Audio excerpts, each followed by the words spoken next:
ডাকসু ও চাকসুতে একচেটিয়া জয়ের পর এবার রাজশাহী বিশ্ববিদ্যালয়েও বাজিমাত করল ইসলামী ছাত্র শিবির সমর্থিত জোট।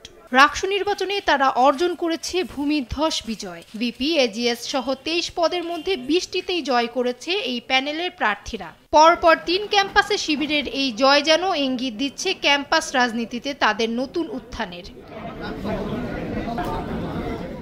শুক্রবার সকাল ৮:৩০টায় প্রধান নির্বাচন কমিশনার অধ্যাপক এফ নজরুল ইসলাম নির্বাচনের ফলাফল ঘোষণা করেন। গত বৃহস্পতিবার রাত ৮:৩০টার দিকে ভোট গণনা শুরু হয়। সেই সঙ্গে রাত ১০:৩০টা থেকে ফলাফল ঘোষণা শুরু হয়।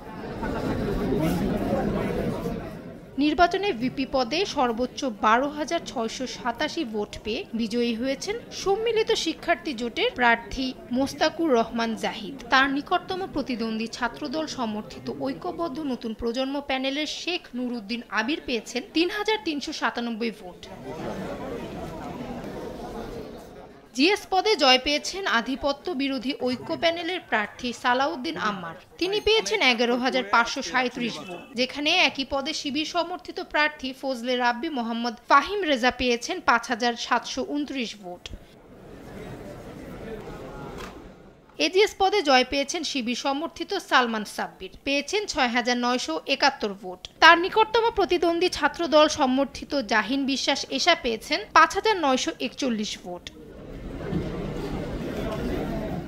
অন্যদিকে ছাত্রদল সমর্থিত প্যানেল থেকে ক্রীড়া সম্পাদক পদে নার্গিস খাতুন নির্বাচন হয়েছেন। সেই সঙ্গে বিজ্ঞান ও প্রযুক্তি সম্পাদক পদে বিজয়ী হয়েছেন স্বতন্ত্র প্রার্থী তোফায়েল আহমেদ তোফা। ডেস্ক রিপোর্ট, সময়ের আলো।